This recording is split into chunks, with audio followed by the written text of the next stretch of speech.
రంగపట్నం అనే ఊళ్ళో శంకరయ్య, శాంతమ్మ అనే దంపతులు నివసిస్తున్నారు. వాళ్లకొక్కగానొక్క కొడుకు మహేష్, కోడలు కాంచన. శాంతమ్మ చాలా పద్ధతులు పాటించే మనిషి. కోడలు కాంచన మాత్రం ఏ పని చేసినా నూతనంగా చేయాలనుకుంటూ ఉండేది. ఇంట్లో వీళ్ళిద్దరూ అత్త కోడళ్ళు. ఒకరు ఒక పద్ధతి పాటిస్తే ఇంకొకరు ఇంకొక పద్ధతి పాటిస్తుంటారు.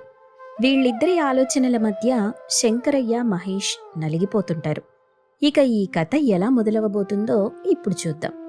ఓ రోజు శంకరయ్య, యారా మహేషు, ఇంకా కూర్చున్నవేంట్రా? ఆఫీస్కి బయలుదేరవా? లేదు నాన్న, ఈరోజు ఆఫీస్కి సెలవు పెట్టాను. హా, అదేంట్రా? నువ్వు ఒక్కరోజు కూడా ఖాళీగా ఇంట్లో కూర్చోవడానికి ఒప్పుకోవుగా? మరి కొత్తగా ఈ సెలవు పెట్టడం ఏంటి? ఎక్కడ నాన్న, పొద్దుటి నుండి ఇంట్లో టిఫిన్ చేయలేదు, వంట చేయలేదు. మరి లంచ్ బాక్స్ ఎలా తీసుకెళ్ళగలుగుతాను? అందుకే ఆఫీస్కి సెలవు పెట్టేశాను. అవునరా, ఈరోజు నాకు కూడా ఒక కప్పు కాఫీ కూడా దొరకలేదు. ఇంతకీ ఇంట్లో ఇద్దరు ఆడాళ్ళు ఉండి ఇంటిని పాటించుకోకుండా ఏం చేస్తున్నారంట? ఆగు, నేను అడుగుతానుండు. ఏవే శాంతం, అమ్మ కాంచన, ఇద్దరు ఎక్కడున్నారు? ఇట్టారండి. శంకరయ్య పిలవగానే శాంతమ్మ, కాంచన అక్కడికొచ్చారు. ఏంటి పొద్దు పొద్దునే ఇలా కేకలు పెడుతున్నారు? అది కాదే, ఇవాళ ఇంట్లో వంట ఏం చేయలేదంట. అందుకే అబ్బాయి ఆఫీస్కి సెలవు కూడా పెట్టుకున్నాడు. అసలు ఏం జరిగింది? అమ్మ కాంచన, నువ్వు ఇవాళ వంట ఎందుకు చేయలేదు? ఆ విషయం నన్నెందుకు అడుగుతారు మావయ్య గారు? అదిగో అక్కడున్నారుగా, అత్తయ్య గారిని అడగండి. అసలు ఏం జరిగిందో ఎవరో వారు చెప్పండి. శాంతం, నువ్వైనా చెప్పు. చెప్పడానికి ఏముంది? నేను పాతకాలపు పద్ధతులు పాటించే మనిషినని మీకు తెలుసుగా. కానీ మీ ఇంటి కోడలొచ్చిన తరువాత ప్రతిదీ నూతనంగా చెయ్యాలంటూ ప్రతి పనిలో అడ్డు తగులుతూనే ఉంది. సరే, కొత్తగా చేద్దాం కదా అని చెప్పి వంట చేయలేదంతే. మరి నువ్వు వంట చేయొచ్చు కదా కాంచన? ఎక్కడ మావయ్య? అత్తయ్య గారు నన్నసలు వంటగదిలోకి రానివ్వటం లేదు. వంటగదిలోకి రానివ్వకపోవటం ఏంటి శాంతం? మరేం చేయమంటారండి? కొన్నేళ్ల నుండి నేను మీకు వండి పెడుతూనే ఉన్నానుగా. కానీ ఈవిడ గారేమో అది కొత్తగా చేద్దామత్తయ్యా, ఇది కొత్తగా చేద్దామత్తయ్యా అంటూ ప్రతి పనిలో అడ్డుపడుతూ ఉంటుంది. అందుకే దాన్ని వంటగదిలోకి రావద్దని చెప్పా. వంటగదిని కూడా కొత్తగా మారిస్తే తప్పేముందత్తయ్యా? అదిగో చూసారా, నేను చెప్తే నమ్మరు గాని ఇప్పుడు మీరే చూడండి. వంటగదిని కొత్తగా మారుస్తుందట. కొన్ని సంవత్సరాల నుండి నా వంటగది ఎలా ఉండాలో నేను అమర్చుకున్నాను. ఇప్పుడు ఈవిడ గారొచ్చి నా వంటగదిలో సామాన్లన్నీ అటు ఇటు మార్చేస్తుందట. అందులో తప్పేముందమ్మా, తను కూడా ఈ ఇంటి కోడలేగా. అందుకని ఏదో మార్పు చేద్దామనుకుంటుంది. నువ్వు చూసి చూడనట్టు వదిలేయొచ్చు కదా. ఒరేయ్ మహేషు, చూడరా, అది నా వంటగది, నాకు నచ్చినట్టుగానే ఉండాలి. ఇక నువ్వు పెళ్ళాన్ని వెనకేసుకురావటం మానేసుకో. పోనీ కాంచన, నువ్వైనా అమ్మ చెప్పినట్టు వినొచ్చుగా. అసలు నేనేం తప్పు చేశానండి? నేనేమైనా అత్తయ్యను మారుస్తానన్నానా? వంటగదే కదా మారుస్తాను. ఇదే నాన్న వీళ్లతో వచ్చిన బాధ. అందుకే ఎవ్వరికీ చెప్పలేక నేనే ఆఫీస్కి సెలవు పెట్టుకోవాల్సి వచ్చింది. తరతరాలుగా యుగాలుగా అత్త కోడళ్ళంటే పిల్లి ఎలుకల్లాగా ఎప్పుడు కొట్టుకుంటూనే ఉంటారు. మీ ఇద్దరి మధ్యలో దూరితే మా పళ్ళు రాలటం తప్ప ఉపయోగం ఏం లేదు. ఇప్పుడు ఇంతకీ ఈ సమస్యకి పరిష్కారం ఏమైనా ఉందా? లేదు అంటే పస్తులేనా? ఏదేవైనా నా వంటగదిలో అది అడుగు పెట్టడానికి వీల్లేదంతే. మీరిన్ని మాటలన్న తరువాత నేను కూడా మీ వంటగదిలో అడుగు పెట్టను. ఇది కాంచన శపథం. సరిపోయింది నాన్న, ఇక మనకి రోజు పస్తులే. అలా ఎందుకు అనుకుంటారండి? నేను వంటగదిలో అడుగు పెట్టనన్నాను గాని వంట చేయనని చెప్పలేదుగా. వసై పిచ్చి కొడలా, వంటగదిలో అడుగెట్టకుండా వంట ఎలా చేస్తావే? అది చెప్పను, రేపు చేసి చూపిస్తాను. వీళ్లకు అలా రేపటికి వాయిదా పడింది గాని పదరా మహేష, మనం బయటికి వెళ్ళి చేద్దాం అని శంకరయ్య, మహేష్ బయట భోజనం చేయడానికి వెళ్ళిపోయారు. శాంతమ్మ, కాంచన ఒకరి ముఖమొకరు చూసుకుని కాంచన ముఖం తిప్పుకొని వెళ్ళిపోయింది.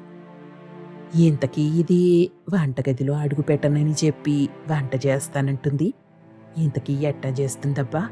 తెలుసుకోవాలన్న ఆరాటం ఉంది గాని అదేలాగో అడిగినా చెప్పదు. రేపటి కోసం వేచి చూడాల్సిందే. అనుకుని శాంతమ్మ కూడా అక్కడి నుండి వెళ్ళిపోయింది. మరుసటి రోజు, మీరందరూ భోజనానికి సిద్ధమైతే నేను వంట మొదలెడతాను. వంటగదిలో అడుగెట్టద్దని చెప్పానుగా, మళ్ళీ వంట మొదలెడతానంటావేంటి? నా వంటగదిలో నేను మాత్రమే వంట చెయ్యాలి. మీరు తినాలి, లేదంటే పస్తులుండాలి. అంతేగాని నా వంటగదిని మాత్రం నీకివ్వను. అబ్బా, చెప్పిన పాఠమే ఎన్నిసార్లు చెప్తారత్తయ్యా? విని విని బోర్ కొట్టేస్తుంది. నేను మీ వంటగదిలో అడుగు పెట్టనని చెప్పాను కదా, అందుకే నా కోసం ఒక కొత్త వంటగది ఏర్పాటు చేసుకున్నాను. ఏంటి? కొత్త వంటగదా? అదెలా సాధ్యమే? అమ్మా కాంచన, మాకున్నది ఒక్కగానొక్క కొడుకు. మేం బతికుండగా ఏరు కాపురం మాత్రం పెట్టకండమ్మా. చచ్చా, అవేం మాటలు మావయ్య? ఇప్పుడే కాదు, ఎప్పటికీ వేరు కాపురమన్న ఆలోచన నా మనస్సులోకే రానివ్వను. మీరు దాని గురించి అస్సలు భయపడొద్దు. ఈ ఇంట్లోనే నేను వంటగది ఏర్పాటు చేసుకున్నాను, వేరే ఇల్లు కాదు. కాని మనకున్న ఈ ఇంట్లో ఇంకో వంటగది ఎలా ఏర్పాటు చేసావు కాంచనా? అందుకేనండి ఇంట్లో కాకుండా పెరటి బావిలో వంటగది ఏర్పాటు చేశాను. నాకు అర్థమైపోయింది. దీనికి పిచ్చి బాగా ముదిరింది. లేకపోతే బావిలో వంటగదేంటి? నీకు తెలుసు కదత్తయ్యా, మీ కోడలేదైనా నూతనంగా ఆలోచిస్తుందని. అందుకే బావిలో వంటగది ఏర్పాటు చేశాను. ఒకసారి అందరూ రండి, చూద్దురు. కాంచన మాటలకి అందరూ ఆశ్చర్యపోతారు. బావిలో వంటగదేంటా అని అందరూ కాంచన వెనక వెళ్ళగా, కాంచన ఏర్పాటు చేసిన బావిలో వంటగదిని చూసి శాంతమ్మ ఆశ్చర్యంతో కళ్ళు పెద్దవి చేసుకుంది. ఏంటి అందరూ అంతా ఆశ్చర్యపోయి చూస్తున్నారు? ఎలా ఉంది ఈ కొత్త కోడలి నూతనమైన వంటగది? అరే కాంచన, బావిలో దిగడానికి చక్కగా మెట్లు, చుట్టూ రక్షణ గోడ, పైన వెలుతురు రావడానికి గ్లాస్ రూఫ్, బాగానే మార్చేసావే. అంతేకాదు నాన్న, చూడు ఈ గది ఎంత చల్లగా ఉందో. ఓసై కాంచనా, ఇదేం పిచ్చి పనే? బావిలో వంటగది ఏర్పాటు చేయడం ఏంటి? చూడ్డానికి చాలా అందంగా ఉంది గాని ఎవరైనా చూస్తే నవ్విపోతారు. అలా ఎందుకనుకుంటారత్తయ్యా? ఎవరూ చెయ్యలేని పని మీ కోడలు చేసిందని ఊరంతా మెచ్చుకోవచ్చు కదా. నలుగురి గురించి పట్టించుకోవాల్సిన అవసరం లేదమ్మా. నాకైతే ఈ బావిలో వంటగది బాగా నచ్చిందనుకో.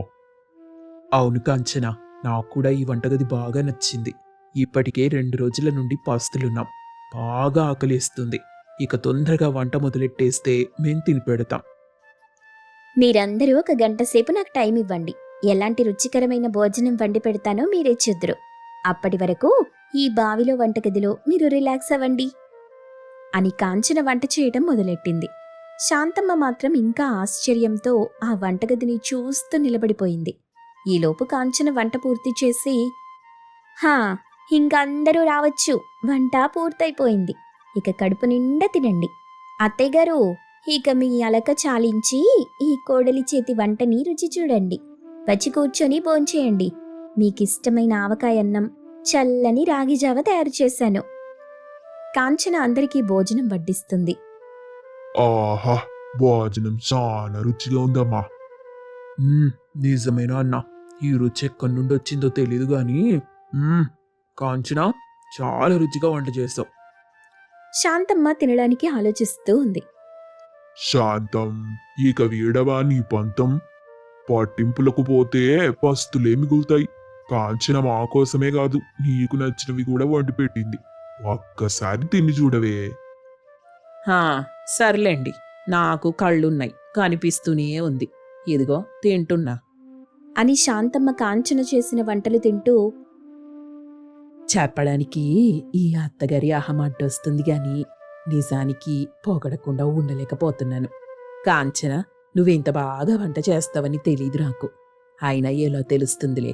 పాపం, ఏ రోజైనా నిన్ను వంటగదిలోకి రానిచ్చానా, వంట చేయనిచ్చానా? కానీ ఇప్పుడు చెప్తున్నాను విను, చాలా బాగా వంట చేసావు. "హ్మ్, చాలా థ్యాంక్స్ అత్తయ్యా. అమ్మయ్యా, మొత్తానికి మా అత్తగారిని మెప్పించగలిగాను. నాకంతే చాలు."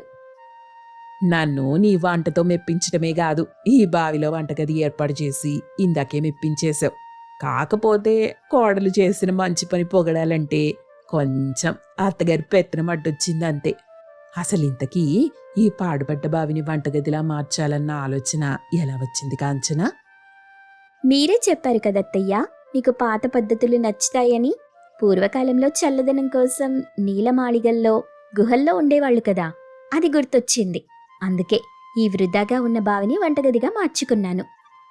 ఇటు ఇందులో మీ పాత కలపు పద్ధతి ఉంది, నా కాలానికి తగినట్టు నూతనమైన ఆలోచన ఉంది.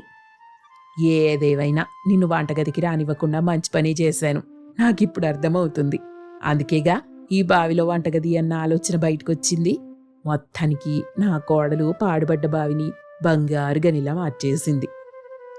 అయితే ఈ గెలుపు కూడా మీదే అంటారు. సరే, అలాగే కానివ్వండి.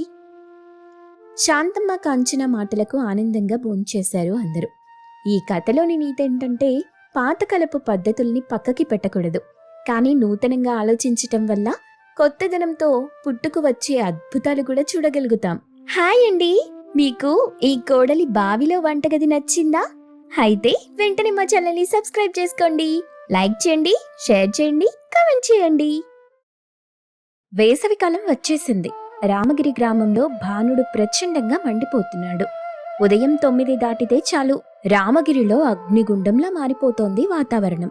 ఇలాంటి సమయంలో రఘురాం గారి ఇల్లు మాత్రం సందడిగా ఉన్నా ఎండవేడి అందరినీ తలనొప్పి పెట్టిస్తోంది.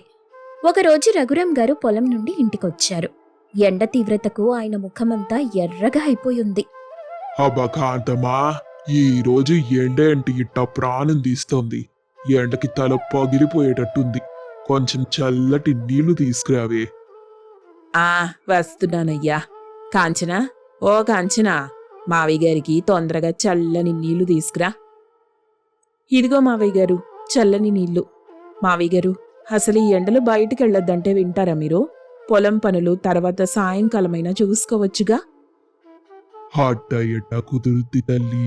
సాయంత్రం పొలానికి నీళ్ళెట్టడానికి కరెంట్ ఉండదు, అందుకే పొలానికి నీరందదు. నేను నా చిన్నప్పటి నుండి ఎన్నో ఎండాకాలాలు చూశాను గాని ఇట్లాంటి ఎండాకాలం ఇప్పటిదాకా చూడలేదమ్మా. మావయ్య గారు, మీరు ముందా ఫ్యాన్ గాలికి కాసేపు కూర్చోండి. మీ ఆయాసం తగ్గించడానికి నా దగ్గర ఒక ఉపాయం ఉంది అని కుసుమ తడి కర్చీఫ్ని రఘురాం గారి తలపై ముద్దుగా పెట్టింది. రఘురాం గారు కళ్ళు మూసుకుని ప్రశాంతంగా కూర్చున్నారు. యావయ్యా, ఇప్పుడెట్టా ఉంది? తడి కర్చీఫ్ పెట్టాక కొంచెం బాగుందా? అమ్మయ్యా, చాలా ప్రశాంతంగా ఉందే కాంతం.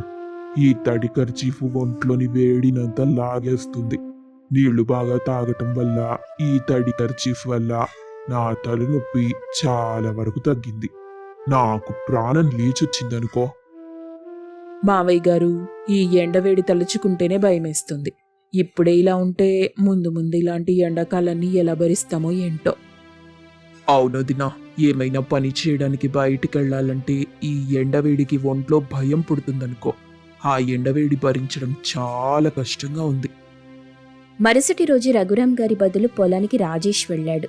రాజేష్కి తీవ్రమైన ఎండ వల్ల వడదెబ్బ తగిలింది. ఎలాగోలా ఇంటి వరకు నడుచుకుంటూ వచ్చి వణుకుతూ ఇంట్లో పడిపోయాడు. అలా రాజేష్ పడిపోవడం చూసి కాంచన గట్టిగా అరిచింది. అయ్యయ్యో, మా ఆయన పడిపోయాడు, ఎవరైనా రండి రండి. ఏవండి, లేవండి, ఏమైంది మీకు? రే రాజేషు, ఏమైందిరా? ఏమైంది నీకు? పొద్దున్నే పొలానికి బానే వెళ్ళావు గదరా, ఇప్పుడేంట్రా ఇట్ట అయిపోయావు? ఏంటో ఈ ఎండలు ప్రాణాన్ని గుంజేస్తున్నాయి. అన్నా, లే అన్నా. అన్నా, రాజేష్ అన్నయ్యకి వడదెబ్బ తగిలినట్టుంది. అన్నయ్య శరీరం అంతా వేడిగా ఉంది. అక్క, నువ్వు కంగారు పడకు, తొందరగా నిమ్మరసం చేస్తాను. వడదెబ్బకి నిమ్మరసం చాలా బాగా పనిచేస్తుంది. ఏదో ఒకటి చెయ్యి కుసుమా. ఏవండి, కొంచెం కళ్ళు తెరవండి. అక్క, ఇదిగో నిమ్మరసం, బావగారికి మెల్లగా తాగించు. ఏవండి, మెల్లిగా నోరు తెరిచి ఇది తాగండి. ఇది తాగితే మీకు ఎనర్జీ వస్తుంది. కాంచన రాజేష్కి మెల్లిగా నిమ్మరసం తాగించింది. కాసేపటికి రాజేష్ మెల్లిగా కళ్ళు తెరిచాడు. అమ్మయ్యా, నిమ్మరసం తాగాక శరీరంలో ఏదో శక్తి వచ్చినట్టుంది. ఇంతసేపు వడదెబ్బ వల్ల గుండె గుబులు గుబులుగా అనిపించిందనుకో. ఒరే రాజేషు, ఎండలో పొలానికి వెళ్ళొద్దురా అంటే ఈనో. ఈ కాలంలో వడదెబ్బ చాలా ప్రమాదకరంరా. అవునా అన్న, నువ్వు చెప్పింది నిజమే. మనం ఏదో ఉపాయం ఆలోచించాలిగా. ఇంట్లో ఫ్యాన్ గాలి కూడా నిప్పులు కురిపిస్తుంది. రఘురాం గారి ఇంట్లో ఉన్న వేడికి ఏ ఒక్కరికి ప్రశాంతత లేదు. దాంతో కాంచన కుసుమ ఇద్దరూ వంటింట్లో కూర్చుని ఆలోచిస్తున్నారు. అక్క, మన ఇంట్లో వేడి భరించటం చాలా కష్టంగా ఉంది. నాకొక ఉపాయం తోచింది. కానీ మావయ్య గారు అత్తయ్య గారు ఒప్పుకుంటారా? ఏంటి కుసుమ ఆలోచన? చెప్పు. మంచిగా ఉంటే వాళ్ళ దగ్గర నేనే చెప్తాను. మన ఇంటి పక్కన చాలా ఖాళీ ప్లేస్ ఉంది కదా, అక్కడ మనం ఒక స్విమ్మింగ్ పూల్ కట్టిస్తే ఎలా ఉంటుంది? స్విమ్మింగ్ పూలా? నీకు పిచ్చి పట్టిందా కుసుమ? పల్లెటూళ్ళలో ఎవరైనా స్విమ్మింగ్ పూల్ కట్టిస్తారా? అత్తమ్మ వింటే పెద్ద రభస అయిపోతుంది. అక్క, ఒకసారి నేను చెప్పేది విను. మన ఇంట్లో స్విమ్మింగ్ పూల్ ఉందంటే అందులో నీళ్ల వల్ల వాతావరణ వేడి తగ్గి మన ఇల్లు కూడా చాలా కూల్గా ఉంటుంది. మనం అందులో కూర్చొని వేడి నుండి తప్పించుకోవచ్చు. మన ఆరోగ్యం కూడా బాగుంటుంది. నువ్వు చెప్పేది నిజమే. మన ఇంట్లో అందరికీ ఈ ఎండవేడి వల్ల ఏదో ఒక ఆరోగ్య సమస్య వస్తూనే ఉంది. మావయ్య గారికి తలనొప్పి, మా ఆయనకి వడదెబ్బ. స్విమ్మింగ్ పూల్ ఉంటే మనం అందులో కూర్చొని బాగా రిలాక్స్ అవ్వచ్చు. అవునక్క, కానీ దానికి చాలా డబ్బు అవుతుంది కదా, అందుకే అందరూ వద్దంటారేమో. డబ్బు విషయం నేను చూసుకుంటాను. మనం చేపల వ్యాపారంలో చాలా డబ్బు కూడబెట్టాం కదా, ఆ డబ్బుతో మనం ఇది కట్టొచ్చు. ఈ విషయంలో మనం ముందుంటే అందరికీ మంచిదే. సరే అక్క, అయితే ఈరోజు సాయంత్రం డైనింగ్ టేబుల్ దగ్గర మనం అందరి ముందు ఈ విషయం మాట్లాడాలి. అందరూ భోజనానికి కూర్చున్నారు. కాంచన కుసుమ ఇద్దరూ ధైర్యంగా తమ ఆలోచన చెప్పడానికి సిద్ధమయ్యారు. హబ్బబ్బబ్బా, ఈ వేడికి తినేదెలా, పడుకునేదెలా? ఈ వేడికి అన్నం కూడా దిగటం లేదు. అత్తమ్మ, నేను కుసుమ ఒక ఆలోచన చేశాం. మన ఆరోగ్యం కాపాడుకోవడానికి, ఈ వేడి తగ్గించడానికి మన ఇంటి పక్కన ఖాళీ స్థలంలో స్విమ్మింగ్ పూల్ కట్టించాలనుకుంటున్నాం. ఏంటి, స్విమ్మింగ్ పూలా? పల్లెటూళ్ళలో స్విమ్మింగ్ పూల్ ఏంటమ్మా? అసలు మీరు బుద్ధుండే మాట్లాడుతున్నారా? అవునమ్మా కాంచన, స్విమ్మింగ్ పూల్ అంటే ధనవంతుల ఇళ్లలో ఉంటుంది. మనం సాధారణ రైతులం, దానికి చాలా ఖర్చు అవుతుందిగా. అవును కాంచన, నాన్నగారు చెప్పేది నిజమే. మన దగ్గర అంత డబ్బు ఎక్కడి నుండి వస్తుంది? దానికి బదులు రూమ్లో ఏసీ పెట్టించుకోవచ్చుగా. రాకేష్, నువ్వే చెప్పు. ఏసీ ఉంటే రూమ్ మాత్రమే కూల్గా ఉంటుంది, కానీ శరీరానికి చల్లదనం కావాలంటే నీళ్లు చాలా మంచిది. స్విమ్మింగ్ పూల్ వల్ల మన ఇంటి చుట్టూ వేడి తగ్గుతుంది.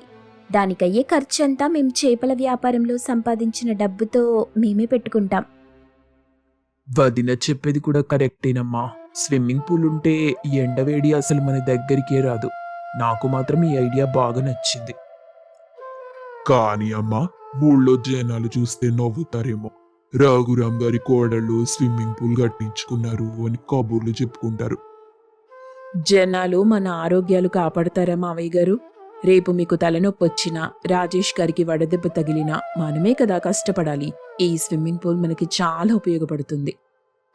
కాని కాంచన, అందులో నీళ్ళెప్పుడు మారుస్తారు? దానికి మెయింటెనెన్స్ అని ఉంటుందిగా. అత్తమ్మ, దానికి ఆటోమేటిక్ ఫిల్టరేషన్ సిస్టమ్ పెడతాం. నీళ్లు వేస్ట్ అవ్వకుండా పొలం పనులకి కూడా ఉపయోగించుకుందాం. మీరు అస్సలు కంగారు పడకండి. నాకు మాత్రం వాళ్ళ ఆలోచన కొత్తగా ప్రయోజనకరంగా అనిపిస్తుంది. రాకేష్, నువ్వేమంటావు? ఈ ఐడియాకి నేను ఫుల్ సపోర్ట్ అన్నా. మనం ఈ వేడిని భరించలేక చస్తున్నామనుకో, ఇది మనకి చాలా మంచి రిలీఫ్ ఇస్తుందన్న నమ్మకం ఉంది నాకు. సరేనమ్మ కోడళ్ళు, మీరిద్దరూ ఎప్పుడు మంచి చేస్తారు ఇంటికి. మీరు చేపల వ్యాపారం చేసిన డబ్బుతో ఈ పని చేస్తానంటున్నారుగా, నాకేం అభ్యంతరం లేదు. మీరంతా ఒప్పుకున్నాక నేను మాత్రం ఏం చేస్తాను? సరే, కట్టించండి. కానీ చూడాలమ్మా, దానివల్ల వేడి తగ్గుతుందో లేదో మరి. నిర్మాణ పనులు గబగబా మొదలయ్యాయి. కాంచన కుసుమ ఇద్దరూ దగ్గరుండి పనులన్నీ చూసుకున్నారు. వాళ్ళు పూల్ని నార్మల్గా కాకుండా చాలా ప్లాన్ చేసి కట్టించాలనుకున్నారు. పనులు జరుగుతుండగా రాకేష్, రాజేష్ కూడా సాయం చేస్తున్నారు. కాంచనా, ఈ స్విమ్మింగ్ పూల్ డిజైన్ చాలా బాగుంది. కానీ నువ్వు మధ్యలో ఏదో కట్టాలంటున్నావు, అదేంటి? అవునండి, స్విమ్మింగ్ పూల్ మధ్యలో కూర్చోవడానికి ఒక నిర్మాణం కట్టించాలనుకుంటున్నా. అక్కడ మనం కుర్చీలు బల్లలు వేసుకోవచ్చు. చుట్టూ చల్లని నీళ్లుంటాయి. మధ్యలో మనం కూర్చొని ప్రశాంతంగా కబుర్లు చెప్పుకోవచ్చు. అవును, అది మన స్విమ్మింగ్ పూల్కి పెద్ద అట్రాక్షన్. అక్కడ మనం మధ్యాహ్నం కూర్చొని భోంచేయొచ్చు. అక్క, ఊహించుకుంటేనే ఎంత బాగుంది కదా. సరే వదినా, చాలా క్రేజీగా ఉంది ఈ ఐడియా. మధ్యలో ప్లాట్ఫామ్ పెడితే చుట్టూ చల్లని నీళ్ల వల్ల వేడి అస్సలు మన దగ్గరికే రాదు. కోడలు ఇద్దరు చాలా గొప్పగా ప్లాన్ చేశారమ్మా. ఈ ఊళ్ళో ఏ ఇంట్లో కూడా ఇట్లాంటి స్విమ్మింగ్ పూల్ కట్టుండరు. అవునయ్యా, నేను కూడా చూస్తున్నాను. చుట్టూ గోడ బాగా కట్టారు. నీళ్లు నింపాక బలి ఉంటుంది. నిర్మాణం మొత్తం పూర్తయింది. చుట్టూ పచ్చని చెట్లు నాటారు. మధ్యలో ఉన్న కట్టడం చాలా రమ్యంగా వచ్చింది. అందులో బల్లలు కుర్చీలు వేశారు. నీళ్లు ఫుల్గా నింపారు. స్విమ్మింగ్ పూల్ నిర్మాణం పూర్తయి నీళ్లు నిండాక ఆ రమ్యమైన సృష్టిని చూసి అందరూ మురిసిపోయారు. మధ్యాహ్నం ఎండ దంచేస్తోంది. కానీ స్విమ్మింగ్ పూల్ చుట్టూ ఉన్న ప్రాంతం మాత్రం కూల్గా ఉంది. కాంచన, కుసుమ భోజనం ప్లేట్లు తీసుకుని స్విమ్మింగ్ పూల్ మధ్యలో ఉన్న కట్టడం దగ్గరికి వెళ్లారు. అత్తమ్మ, మావయ్య గారు, భోజనానికి రండి. ఇదిగో స్విమ్మింగ్ పూల్ మధ్యలో కట్టడం పైన అన్నీ రెడీ చేశాం. ఏమ్మా కాంచన, ఈ నీళ్లలోకి ఎలా రావాలి? ఈ చీర తడిసిపోతుందేమో. అత్తమ్మ, కంగారు పడకండి. ఇదిగో చూడండి, మధ్యలో ఉన్న ఈ చెక్క వంతెన కట్టించాంగా, దీనిపై మెల్లగా నడుస్తురండి. రఘురాం వంతెనపై నడుస్తూ, కాంతమ్మ, వంతెనపై నడుస్తుంటేనే కాళ్లకు చల్లగా తగులుతుంది. ఎంత బాగుందో ఈ స్విమ్మింగ్ పూలు. అవునా, ఈ నీళ్ల వల్ల గాలి చాలా చల్లగా వస్తుంది. ముఖం పైన నిప్పుల్లా ఉన్న ఎండగాలి ఇక్కడికి వచ్చేసరికి చల్లగా మారిపోతుంది. ఈ స్విమ్మింగ్ పూల్ స్వర్గంలా ఉందొదినా. మన ఇంట్లో ఏసీ ఉన్నా కూడా ఇలా అనిపించదు. చుట్టూ వాటర్ చూస్తుంటే నా మైండ్ అసలు రిఫ్రెష్ అయిపోతుంది. అందరూ మధ్యలో ఉన్న కట్టడం పైన కూర్చొని వేడివేడి భోజనాల ప్లేట్లు చేతిలోకి తీసుకున్నారు. ఏవయ్యా, ఈ నీళ్ల మధ్యలో కూర్చొని వేడి వేడి అన్నం తినటం వింతగా ఉంది కదూ. అసలు చెమటే పట్టట్లేదు, తలనొప్పి లేదు. అవును కాంతం, నా తలనొప్పి అసలు ఎక్కడికి పోయిందో తెలియట్లేదు. నీళ్లు చల్లగా ఉన్న కొద్దీ మనకి ప్రశాంతంగా ఉంది. కోడళ్ళ వల్ల ఈరోజు మనం పల్లెటూళ్ళలో స్వర్గం చూస్తున్నాం. మావయ్య గారు, మీరు భోంచేశాక కొంచెం సేపు ఈ నీళ్లలో కాళ్ళు పెట్టి కూర్చోండి. నీళ్లలో కాళ్ళు పెడితే మనకి చాలా బాగా అనిపిస్తుంది. నిజమా కాంచన? నేను ఖచ్చితంగా ట్రై చేస్తాను. ఇక్కడ కూర్చుంటే అలసటంతా దూరమైపోతుంది. రాకేష్, నువ్వు ఈత కొడతావా? మేం నీళ్ల లెవెల్ని అందరికీ అనుకూలంగా కట్టించాం. సేఫ్టీ కూడా బావుంది. సరే కుసుమా, నేను రాజేష్ అన్న ఇద్దరం ఈరోజు సాయంత్రం ఇందులో ఈత కొడదాం. కొన్ని రోజుల్లోనే ఆ స్విమ్మింగ్ పూల్ ఆ ఊళ్ళో అందరికీ ముఖ్య స్థలంగా మారిపోయింది. ఇంట్లో కంటే అందరూ ఆ స్విమ్మింగ్ పూల్లో మధ్యలో ఉన్న కట్టడం కిందే ఎక్కువ ఉంటున్నారు. సాయంత్రాలందరూ అక్కడే కబుర్లు చెప్పుకునేవాళ్లు. ఒకరోజు సాయంత్రం సూర్యుడు అస్తమిస్తున్నాడు. కాంతమ్మ, రఘురాం ఇద్దరూ స్విమ్మింగ్ పూల్ మధ్యలో కూర్చుని టీ తాగుతున్నారు. రాజేష్, రాకేష్ నీళ్లలో ఆడుకుంటున్నారు. చూసావా కాంతం, మన పిల్లలు ఎంత సంతోషంగా ఉన్నారో. వేసవికాలం అంటేనే భయం మనకు, కానీ ఈరోజు మనం దాన్ని పండగలా చేసుకుంటున్నాం. అవునయ్యా, కాంచన, కుసుమ చేసిన ఈ ఆలోచన మన కుటుంబానికి ఎంతో సాయమైంది. కోడళ్ళంటే ఇంటికి బంధం మాత్రమే కాదు, ఇంటిని నవలోకంలా మార్చేసే శక్తి. కాంచన, కుసుమ, మీరిద్దరూ ఖచ్చితంగా ఈ వేసవి వీరులు. మా కష్టానికి తగినట్టు మీరు చల్లని ఉపాయం చేశారు. మీరు, రాకేష్, మావయ్య గారు పొలంలో అంత కష్టపడుతుంటే మేమింట్లో ఈ మాత్రం చేయలేమా? మీరందరూ సంతోషంగా ఆరోగ్యంగా ఉంటే చాలు. అవును మావయ్య గారు, ఈ స్విమ్మింగ్ పూల్ మాత్రం మన కుటుంబంలో ఎప్పటికీ ప్రేమని కురిపించే చిహ్నం. నిజమే కుసుమ, మన ఇంట్లో కంటే మనం ఈ స్విమ్మింగ్ పూల్లోనే ఎక్కువ ఉంటున్నాం. ఇక నుండి మన అడ్రస్ ఇదే. రాకేష్ అలా అనేసరికి అందరూ గట్టిగా నవ్వారు. ఆ నవ్వుల చప్పుళ్ళు, నీళ్ల చల్లదనం ఆ వేసవి వేడిని పూర్తిగా తరిమేశాయి. వేసవికాలం వచ్చినా, ఆటంకాలు ఎదురైనా, ఆ తెలివైన పల్లెటూరి కోడళ్ల చొరవ వల్ల ఆ ఇల్లు ఆనందాల హరివిల్లుగా మారింది. అనుబంధాలు, ఆప్యాయతలు ఉంటే ఎలాంటి కష్టాన్నైనా సంతోషంగా మార్చవచ్చని ఆ కుటుంబం నిరూపించింది.